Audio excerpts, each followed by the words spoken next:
Olá, pessoal. Boa tarde a todos. Obrigada pela participação de vocês em mais um call mensal do OCAN. Hoje a gente tem uma novidade bacana para mostrar. A gente vai até, inclusive, inverter um pouco a ordem do call. A gente vai começar pelo Petrônio, a parte de crédito. A razão da gente começar por ele é que a gente está lançando um fundo junto com a XP, um fundo fechado, um FDIC. A gente vai mostrar, enfim, todos os detalhes aqui para vocês, aproveitar uns minutinhos iniciais do call para mostrar as premissas, de que se trata esse fundo. A gente começou o roadshow desse fundo ontem, não, na verdade, na sexta-feira. A gente vai passar esse mês todo em roadshow para mostrar essa oferta para vocês. Então, o Petrônio começa falando um pouco desse fundo que a gente está lançando para a XP. Posteriormente, ele vai falar um pouco do mercado, de como foram os fundos de crédito. Depois, o Paulo Val vai falar de economia aqui e lá fora. Pedro Dreia falará um pouco do mercado de juros. Fernando Chibante, do mercado de moedas. E o Duda, por fim, vai falar da parte de renda variável. Se vocês tiverem qualquer dúvida, qualquer sugestão, por favor, entrem ali no Q&A que a gente vai responder a praticamente todas as perguntas que forem feitas. Então, eu convido o Petrônio a falar um pouco do fundo e depois da parte de crédito. Petrônio, por favor, pode começar. Obrigado, Bel. Eu queria agradecer a todos que estão participando do nosso call mensal. E eu acho que falar deste fundo, né, novo que a gente está lançando agora é bem oportuno porque me ajuda a falar do mercado, né? Sempre que a gente monta um produto aqui na Alcan, alguma coisa nova, isso de alguma forma tem um motivo por trás e algumas coisas são importantes, né? A gente tem que ter uma competência e achar que a gente tem vantagem comparativa para fazer o produto. A gente tem que achar que esse produto é uma boa oportunidade para os investidores e para nós, né, que os sócios do Alcan investem nos fundos que a gente faz e não é diferente nesse caso, e temos que achar que o contexto, né, o ambiente macro, o que está acontecendo em mercado, é compatível com o produto que está sendo colocado, né? Eu sempre chamo atenção para isso quando tenho oportunidade de conversar com alocadores, com nossos clientes, que a gente usa muito esse ambiente macro, pano de fundo micro, para ajudar a fazer a carteira. E isso também é verdade quando a gente está falando de produto. Então, essa decisão de montar um produto, ela sempre está acompanhada de uma análise do mercado como um todo. Então, eu vou falar um pouco do mercado e de por que a gente está montando o produto, né? Então, esse produto, ele nasce é, muito por conta do que a gente está vivendo, né? A gente teve ali 2023 um ano mais conturbado. Logo no começo do ano a gente teve alguns eventos de crédito e isso fez com que a demanda por crédito ficasse menor, teve muito resgate de fundo e os spreads abriram. E naquele contexto a gente esperou, né, uma acomodação de preço, e no meio do ano a gente julgou que era o momento de comprar os ativos, e nossa visão, o mercado tinha esticado demais, já estava com muito prêmio, e a melhor coisa que se fazia, a melhor oportunidade daquele momento era comprar o papel AAA, né, e o mais longo possível. E foi isso que a gente fez nos nossos fundos, né? E esse movimento, a gente acreditava que ia perdurar, como de fato aconteceu, né? A gente entrou o ano passado com a carteira bastante alocada em papéis de primeira linha e de prazo muito longo.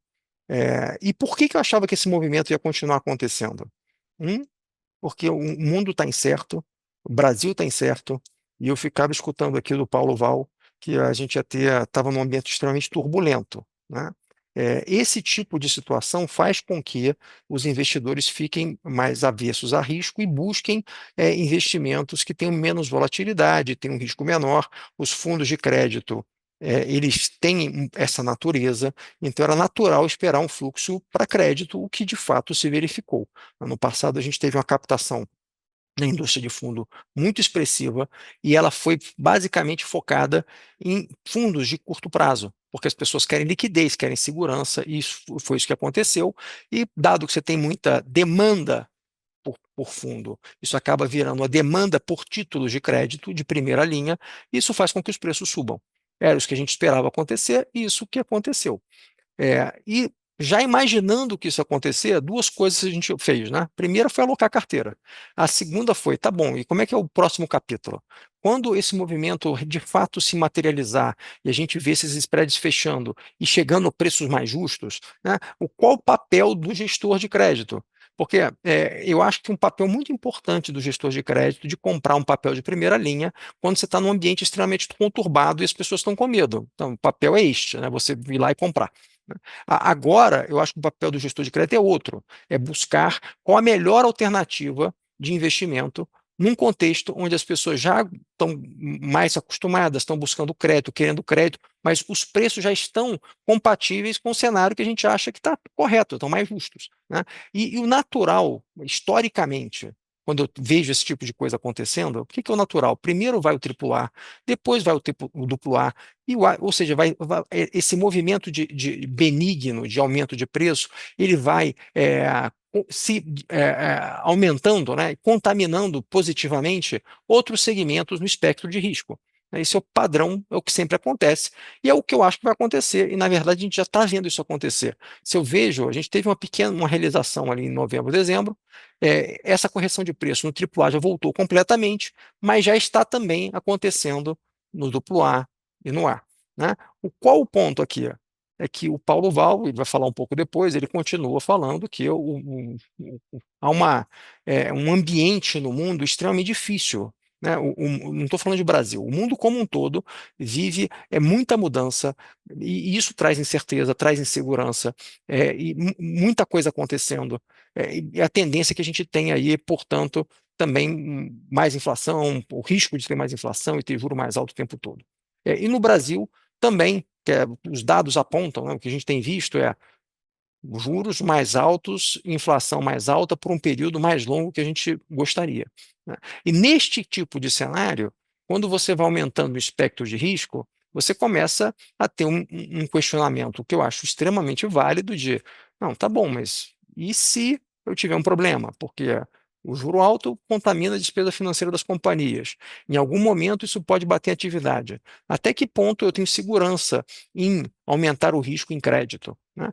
Essa pergunta é super válida e nossa visão tem que tomar cuidado mesmo. Então, tem alguns papéis que a gente gosta, outros a gente não gosta, tem que ser muito seletivo, você precisa de equipe, mas tem uma oportunidade, que é o que a gente tem feito já desde o ano passado, né, para buscar uma melhor relação retorno-risco, é buscar papéis estruturados, né? Papéis onde títulos, operações, onde você tenha mais spread, mas você tenha contrapartida, garantia, sobre-garantia, que dê conforto de você montar uma posição e ter o benefício de estar na renda fixa com um spread um pouco mais adequado, mas com um mitigante de risco que te proteja deste ambiente mais adverso que a gente está vivendo.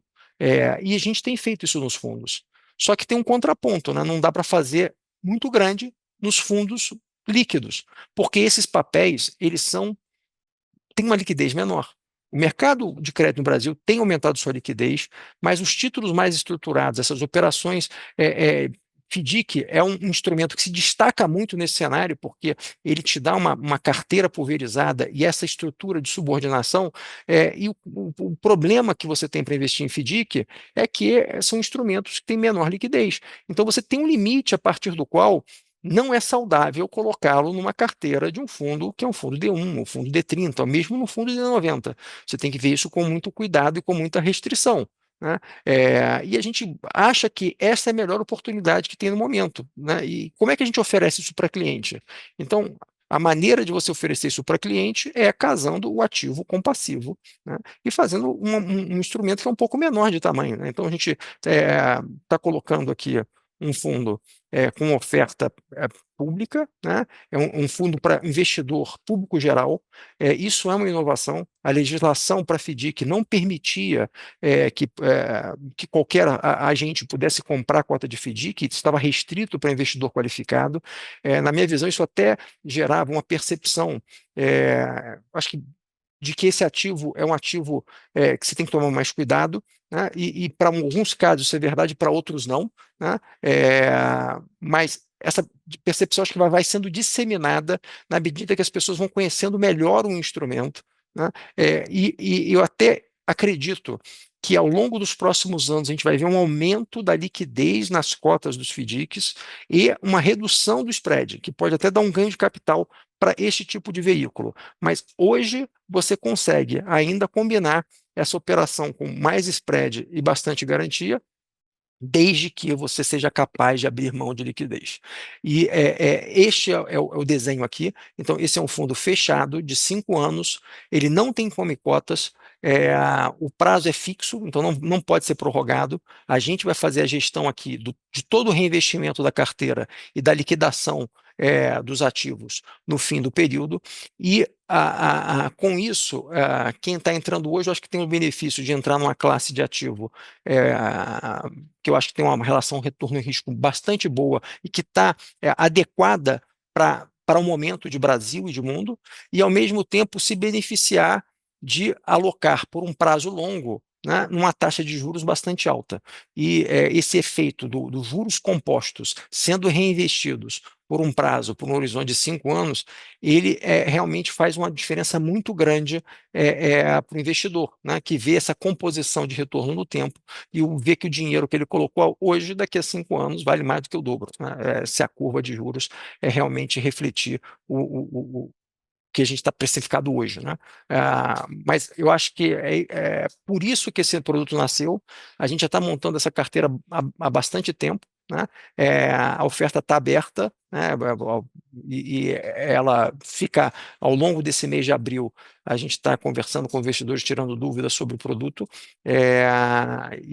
esperamos captar aí um volume que, independente do tamanho, eu acho que vai ser muito bom para os investidores, que nosso objetivo aqui é plantar a semente de fazer o fundo 2, ou fazer o fundo 3, e ir aumentando a parcela de crédito e de instrumentos de crédito de renda fixa que podem compor o portfólio dos clientes, né?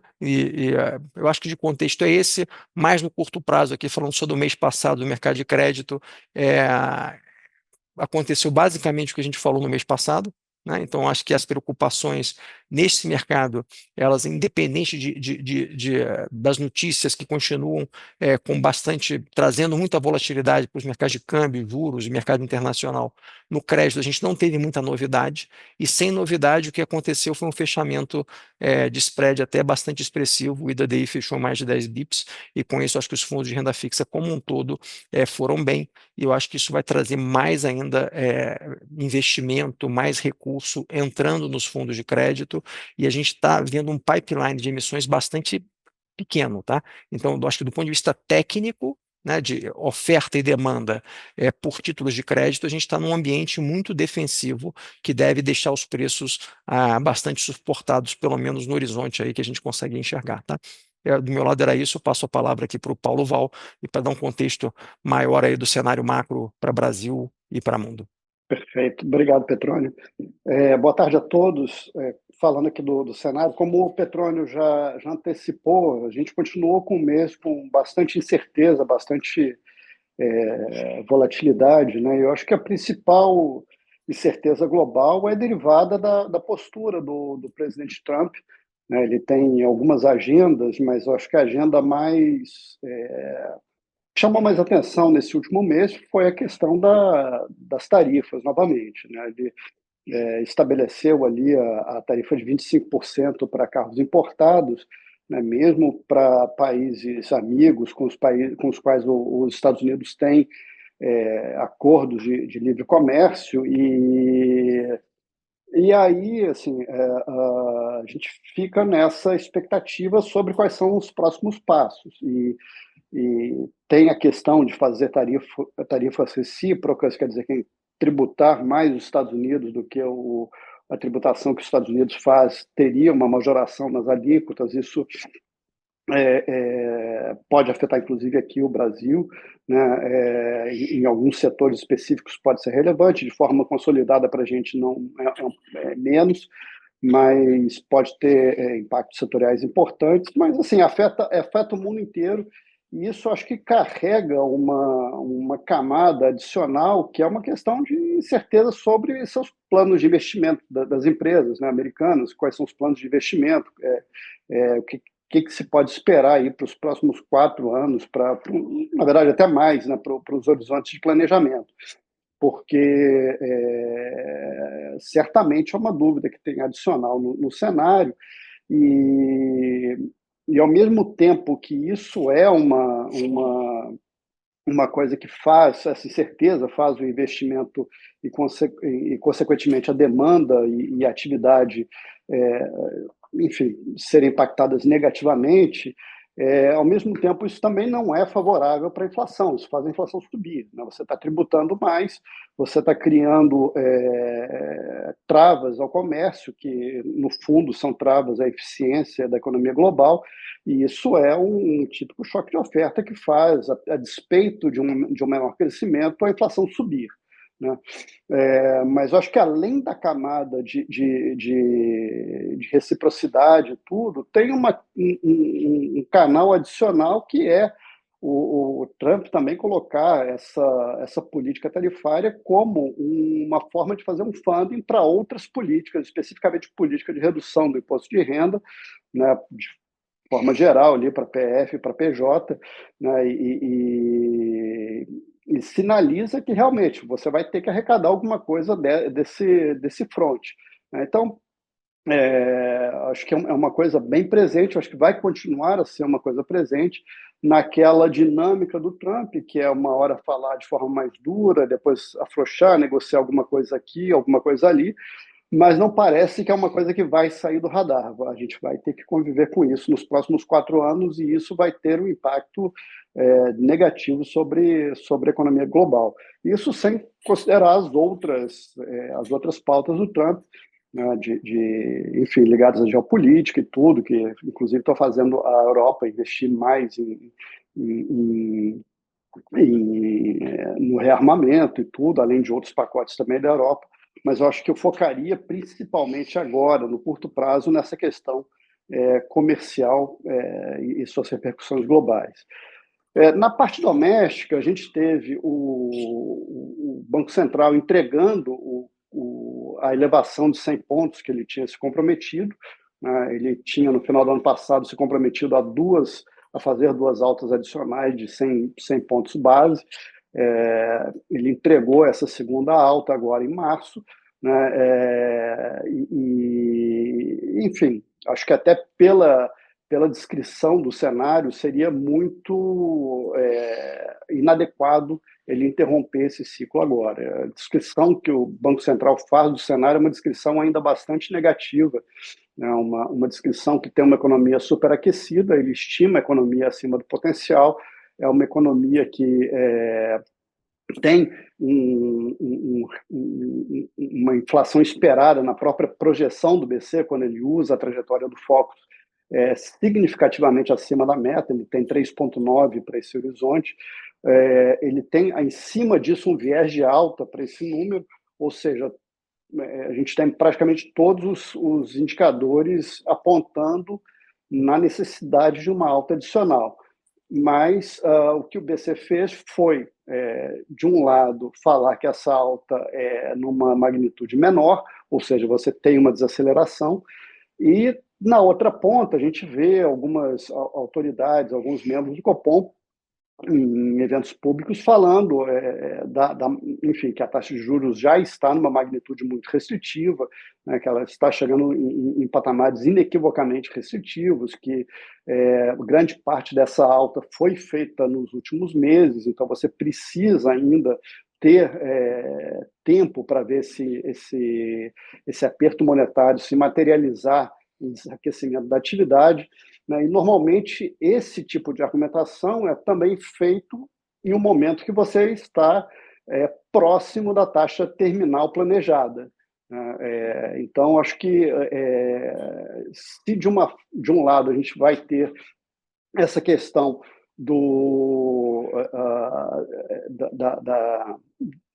enfim, da taxa tendo que subir um pouco mais, de outro, a gente tem essa perspectiva que essa alta ela não é muito, não vai se prolongar muito, e não vai ser claro que o BC terminou o processo de aperto numa taxa que inequivocamente faz essa inflação cair de forma relevante.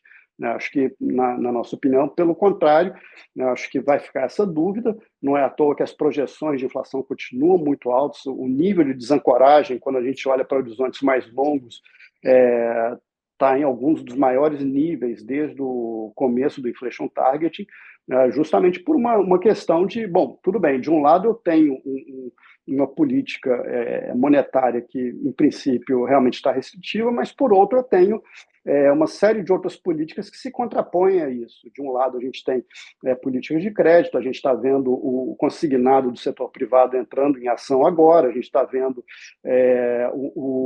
algumas iniciativas da parte de política fiscal, liberação de FGTS, para quem já tinha usado o saque aniversário, a gente tem várias pequenas políticas que vão se somando e provavelmente vão ter um impacto relevante, principalmente nessa janela que o BC chama de horizonte relevante, que hoje termina no terceiro trimestre de 2026, mas que em breve, ali no segundo semestre, vai passar também a incluir o ano fechado de 2026. Então, a gente tem esse cenário desafiador, onde o BC já prepara o cenário para uma pausa, mas essa pausa vai ser feita antes do trabalho ser inequivocamente, pelo menos, concluído. Bom, com esse cenário, eu passo então para o Pedro para comentar do mercado de juros. Bom, boa tarde a todos. Dando sequência aqui para os multimercados e falando um pouco de juros. Eu acho que as narrativas no mercado mudaram um pouco. O que a gente observou aí ao longo do mês de março foi um pouco dessa narrativa que o Paulo já falou aqui, dos Estados Unidos, desse risco dessas políticas do Trump, das políticas tarifárias, terem um impacto grande no crescimento. Vão trazer o equilíbrio da economia americana para uma situação pior, né? Você tem menos atividade econômica e mais inflação. Então, essa narrativa tem permeado um pouco o comportamento dos ativos, tem ditado aí o comportamento da renda fixa no período recente. Né, o que a gente observou foi a renda fixa americana tendo um fechamento de taxa ao longo do mês. Europa, na sua idiosincrasia com essa questão de um aumento de gasto fiscal, mostrou uma abertura de taxa, né, liderado pela Alemanha.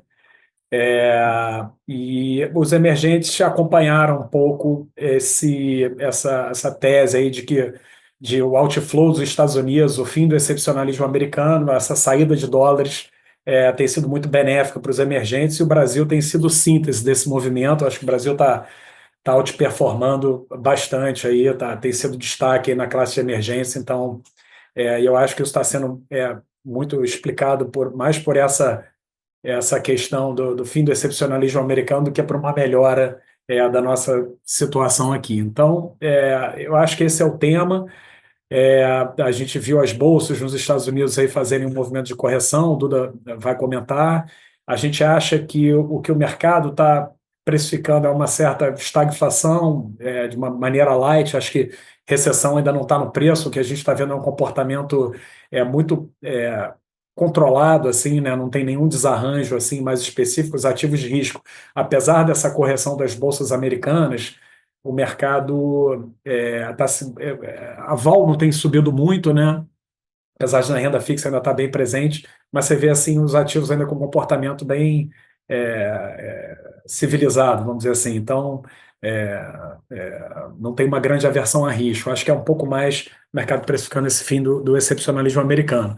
Né? Eu acho que no ponto de vista do Banco Central americano, Fed, a gente observou a reunião do mês de março. A coletiva de imprensa, de certa forma, foi até um destaque. Eu acho que, a despeito de um CEP, aquelas projeções que o Fed divide com o mercado terem vindo um mix um pouco pior, a gente viu a atividade econômica para baixo. Finalmente você tem um ano de 2025 com o PIB crescendo abaixo do potencial. A expectativa do Fed é um crescimento de 1,7, um potencial de 1,8, inflação subiu, então um mix pior.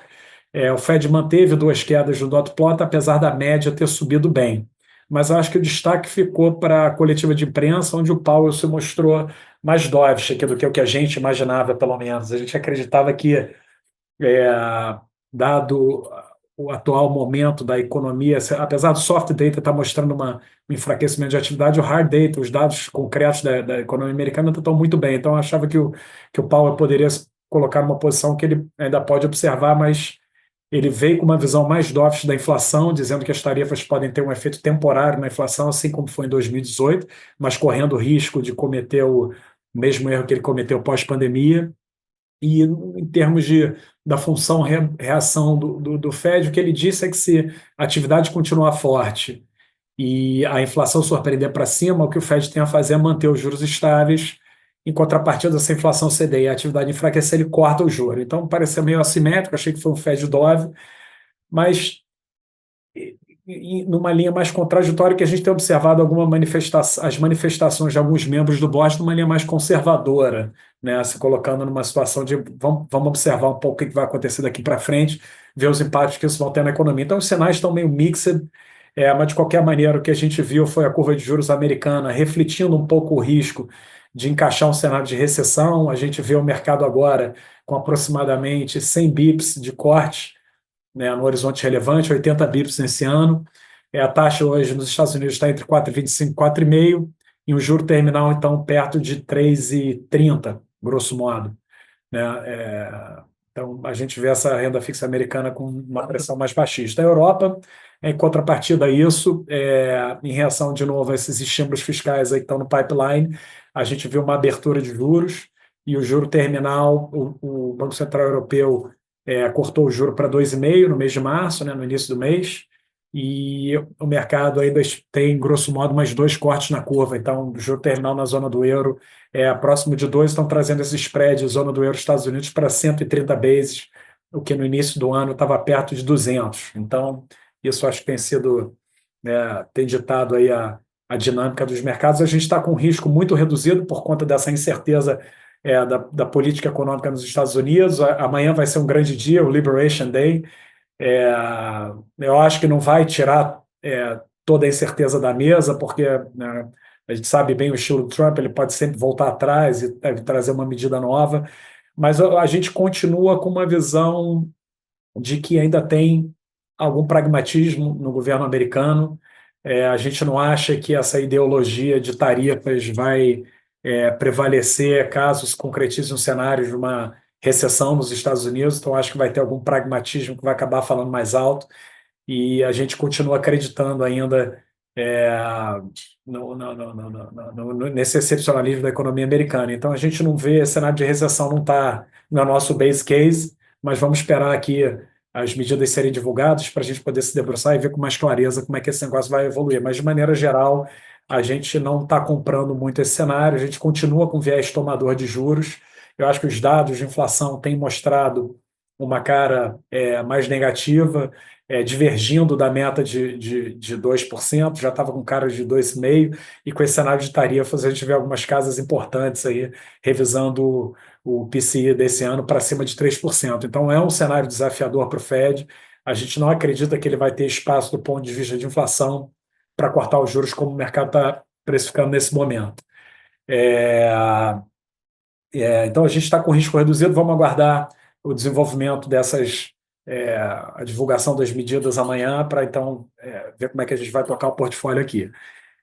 De Brasil, como eu falei aqui, eu acho que o Brasil está sendo totalmente influenciado pelo ambiente internacional. A gente vê uma melhora expressiva dos ativos domésticos, aí, o câmbio apreciando muito, a bolsa bem, o pré chegou a fechar quase 100 bases no mês, mas esse cupom mais rock do ponto de vista de mercado acabou trigando uma reversão, mas a gente está vendo os ativos aí com uma performance muito boa, e de novo, eu acho que isso é muito mais o mercado reduzindo a underexposição a Brasil do que realmente um case bullish que está se formando. Então, mas é difícil saber quando é que esse movimento vai cessar, quando é que o mercado vai ajustar do ponto de vista técnico. A gente que vinha operando tomado em juros, a gente estopou as posições com esse movimento forte de melhora que a gente não consegue explicar nos fundamentos, é difícil saber onde para. Então, e ainda mais com o BC também sinalizando de maneira mais clara aí o final do ciclo, a gente acha que ficar tomado em pré aqui pode ser um pouco mais perigoso, apesar de a gente ter a gente continua com viés de que a curva tem pouco prêmio aqui vis-à-vis o que a gente acredita que são os fundamentos aí da economia. Eu acho que aqui o grande tema de Brasil, tirando o externo, olhando só aqui para o nosso umbigo, quanto mais a gente se debruça sobre essas medidas que o Paulo comentou aqui, são medidas que vão ter um impacto, um impulso considerável aí de atividade econômica, justamente no momento onde o Banco Central quer avaliar um pouco os efeitos da defasagem de política monetária, acho que o efeito dessas medidas são muito fortes, em especial essa questão do crédito consignado. Então, toda a narrativa mais favorável que você vê de alguns agentes descrevendo sobre o Brasil estão muito calcados numa visão de que a atividade econômica vai desacelerar e a gente está com dúvidas com relação a isso, por conta dessas medidas. E esses impactos vão ser sentidos de maneira mais forte, aí, como o Paulo falou, no segundo semestre desse ano e no ano que vem, né, que era justamente onde o mercado começa a acreditar que vão ter espaço para o Banco Central cortar o juro. Então, a gente é cético com relação a isso. Como o Paulo falou, o desafio no front de inflação é enorme, é, de novo, sem precedentes, né, desde o sistema de metas de inflação, como o Paulo já comentou, o tamanho do desvio, da desancoragem é enorme. Então, a gente continua com uma visão de que o mercado tem pouco prêmio, mas ajustado aqui ao nosso fundamento, né, a nossa conjuntura. Mas o que tem sido determinante, de novo, é o ambiente internacional, e nesse sentido, acho que essa narrativa continua, né, no curto prazo.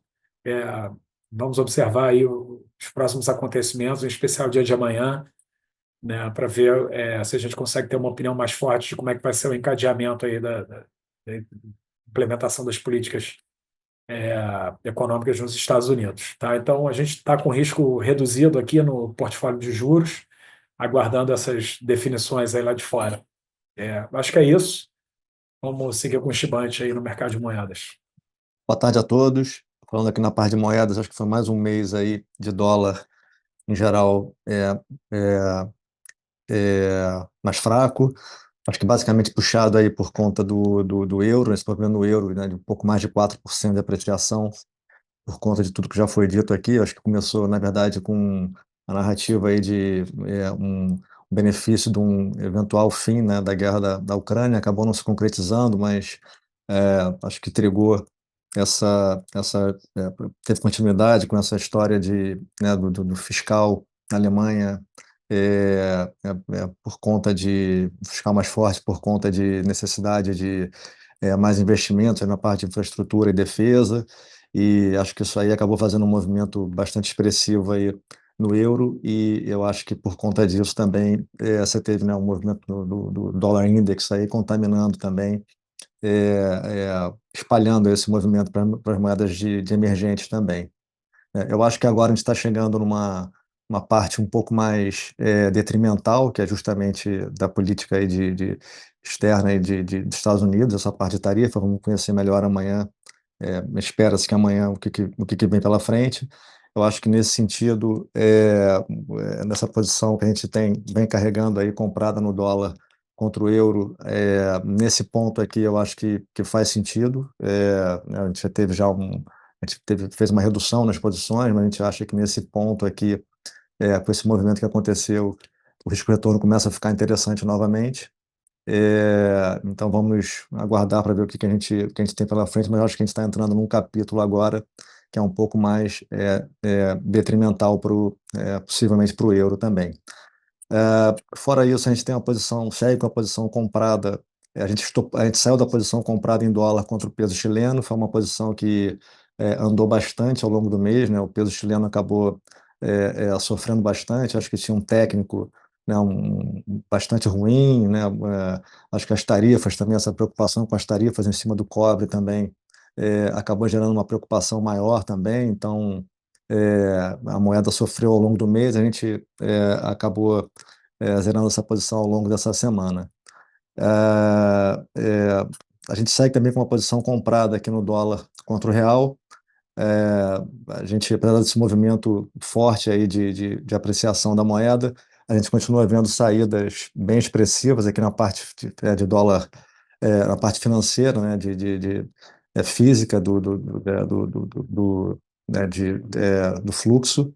Então, já foram uma saída de quase 7 bi no mês, de quase 16 bi, um pouco mais de 16 bi no ano acumulado. Então, especificamente até para essa fase, para esse momento do ano, chama bastante atenção, ainda mais vindo de um final de ano que foi bastante, que teve uma saída bastante expressiva também. Então, está chamando a atenção aqui da gente. Então, a gente está mantendo essa posição. A gente acha que o que a gente tem feito aqui para financiar um pouco aqui a parte do custo, né, que é um custo de carrego caro, seguir vendendo call em cima, né, aproveitando que a volta é um pouco mais alta, e a gente segue vendendo call em cima da posição para tentar financiar um pouco parte do carrego negativo. Tá? Acho que é isso aqui, em linhas gerais. Eu passo para o Duda para dar sequência aqui na parte de bolsa. Obrigado, Tibante. Boa tarde a todos. É um prazer falar com vocês. Bom, queria começar falando sobre o crédito. O Petrônio falou de um produto, acho que é algo inovador que a gente está fazendo. A gente tem bastante orgulho do trabalho que a gente está fazendo na parte de crédito. Todos os nossos fundos aí no horizonte, em várias janelas de investimento, estão aí no primeiro quartil. A gente fazendo principalmente um retorno ajustado ao risco muito forte. Eu acho que a gente tem uma vantagem competitiva, que esse time bastante reforçado que a gente tem de originar FDICs, e aí FDICs com uma rentabilidade maior que 3%, com risco relativamente baixo. Agora a gente também consegue fazer um produto que consegue abranger, inclusive, todos os investidores, não só qualificados, um produto sofisticado, que aí consegue mirar numa rentabilidade também maior que CDI mais 3, dado o prazo mais longo. Tá?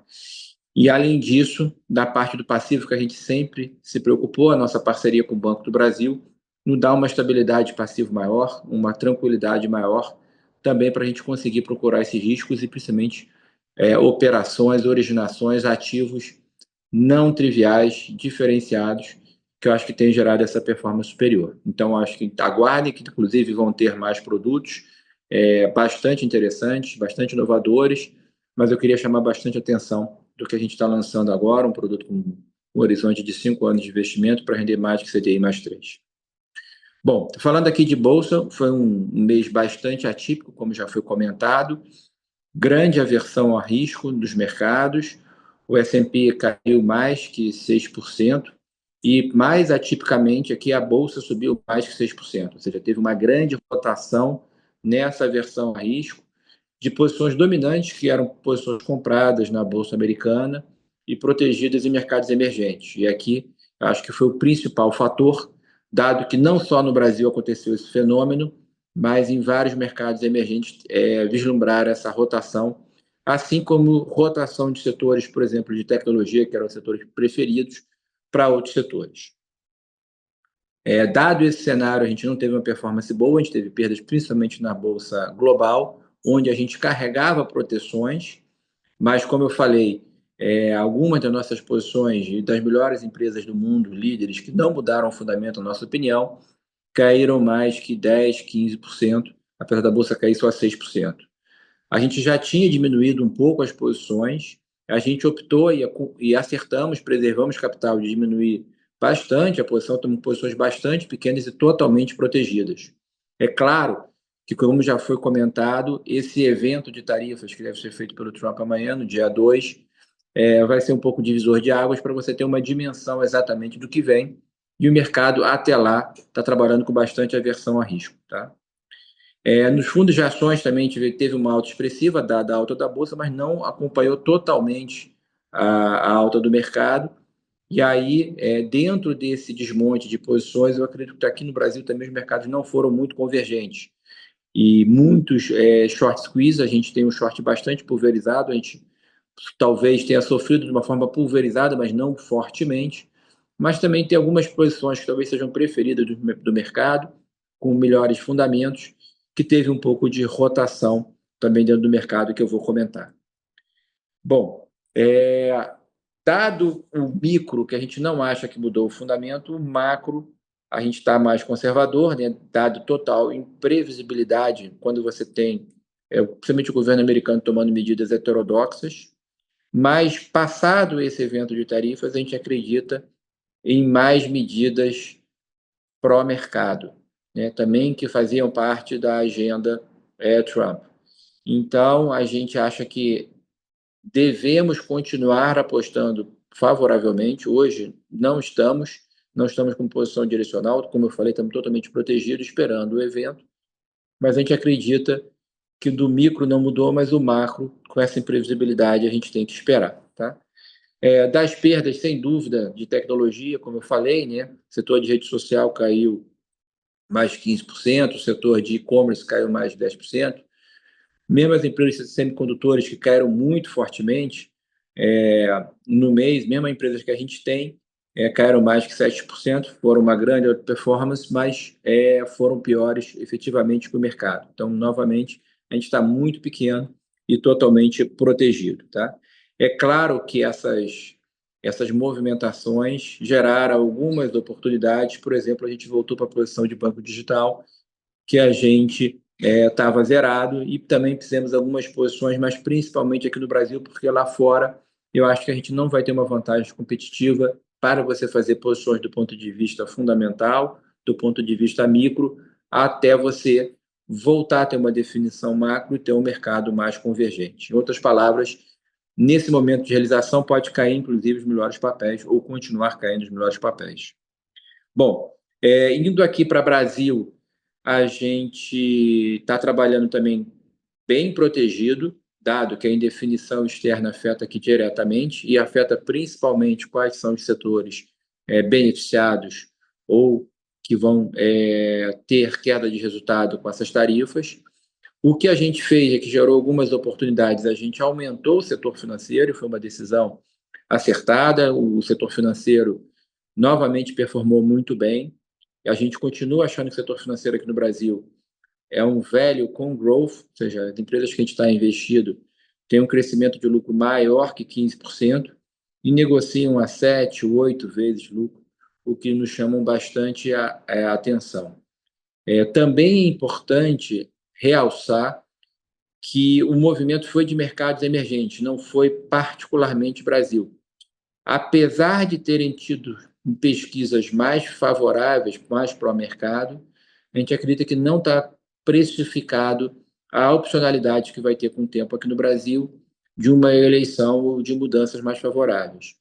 Então, eu queria ressaltar isso também, mas o setor financeiro, a gente acha que se beneficia, um setor ligado ao setor doméstico, mas é um setor que também passa sob qualquer cenário, né? Como os nossos fundos têm que ser all-weather funds, né? Assim, que passam em qualquer cenário, a gente acredita também que ele se favorece, tá?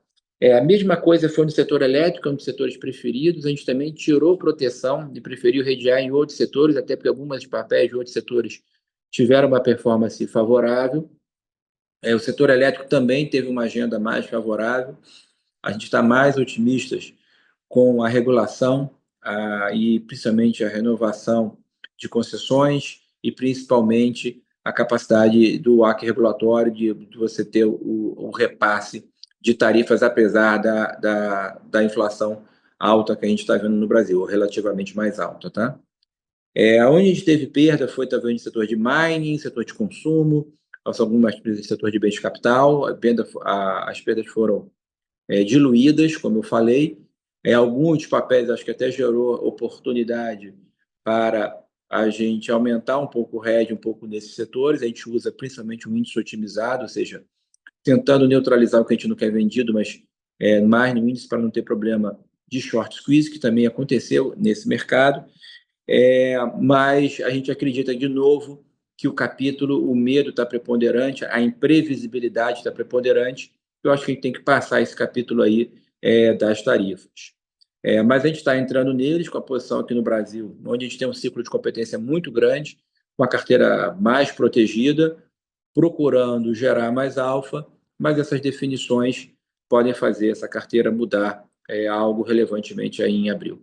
Bom, com isso eu encerro o call, passo a palavra para a Isabel para saber se tem mais alguma pergunta. Não, Duda, não temos mais nenhuma pergunta, não. Podemos ir para as considerações finais. Tá bom. Lembrar a todos do fundo que a gente comentou, a gente está à disposição aqui, vocês devem ter nossos contatos, qualquer coisa nos procurem por e-mail, site, WhatsApp. Aí a gente se vê no próximo mês. Obrigada a todos mais uma vez. Tá bom. Muito obrigado pela confiança. Eu acho que o Petroni também reforçou, nós, sócios, temos confiança total no produto, estamos investindo relevantemente no produto novo, como fazemos em todos os produtos aqui da Alcan. Muito obrigado.